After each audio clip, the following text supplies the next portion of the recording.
ছাত্র আন্দোলনের ৬ সমন্বয়ক যখন ডিবি হেফাজতে ছিলেন ঠিক তখনই তৎকালীন ডিবি প্রধান হারুনের একটি গোপন জিনিসের ভিডিও সামাজিক যোগাযোগ মাধ্যমে ছড়িয়ে পড়েছিল। ভিডিওটি ছড়িয়ে পড়ার পর দেশে বিদেশে শুরু হয় হারুনকে নিয়ে বিভিন্ন রকম আলোচনা সমালোচনা। উল্লেখ্য, ডিবি হারুন এমনিতেই কথিত ভাতের হোটেলকে ঘিরে সরকারি মহলেই অনেক সমালোচিত ছিলেন।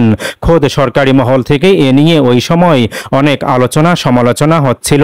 উল্লেখ্য, যাকে তাকে ডিবি হারুন তার কার্যালয়ে ধরে আনতেন, নির্যাতন শেষে ভাতের হোটেলে বসিয়ে ভাত খাওয়াতেন এবং তিনি নিজেই সেই ভিডিও করে বিভিন্ন সোশ্যাল মিডিয়ায় সেই ভিডিও ছড়িয়ে দিতেন।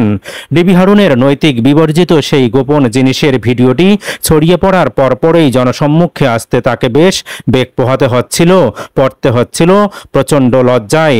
তিনি তার সেই লজ্জাবোধ থেকে কথিত ভাতিজা ইউটিউবার তৌহিদ আফ্রিদির কাছে শরণাপন্ন হন। এ ব্যাপারে সাহায্য চান তিনি তৌহিদ আফ্রিদির কাছে। তার গোপন ভিডিওটি কিভাবে সামাজিক যোগাযোগ মাধ্যম থেকে ডিলিট করা যায় এ ব্যাপারে তৌহিদ আফ্রিদির সাথে কথা বলেন ডিবি হারুন। ডিবি হারুনের কথিত ভাতিজা তৌহিদ আফ্রিদি তাকে আশ্বস্ত করেন যে তিনি যত টাকাই খরচ হোক হারুন আঙ্কেলের সেই ভিডিওটি ডিলিট করার ব্যবস্থা করবেন ফেসবুক বা অন্যান্য যোগাযোগ মাধ্যম থেকে। এরপর তৌহিদ আফ্রিদি বাংলাদেশের অনেক অনলাইন এক্সপার্টদের সাথে কথা বলা শুরু করে দেন, টাকাও খরচ করেন বেশ কিছু।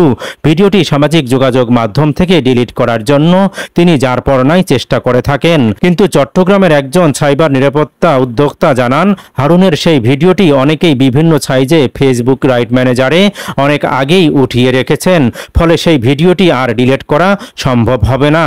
সর্বশেষ তৌহিদ আফ্রিদি ফেসবুকের কাছে ডিলিট করার জন্য কিংবা সেই ভিডিওটি ক্র্যাকডাউন করার জন্য আবেদন করলেও ফেসবুক সেই ভিডিওটি সরায়নি তাদের প্ল্যাটফর্ম থেকে।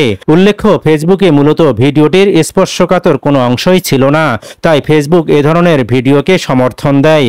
ডিবি হারুনের অরিজিনাল ফুল ভিডিওটি মূলত টেলিগ্রাম অ্যাপসের মাধ্যমে ছড়িয়ে গিয়েছিল সবার মেসেঞ্জারে, সবার টেলিগ্রাম অ্যাপসেই।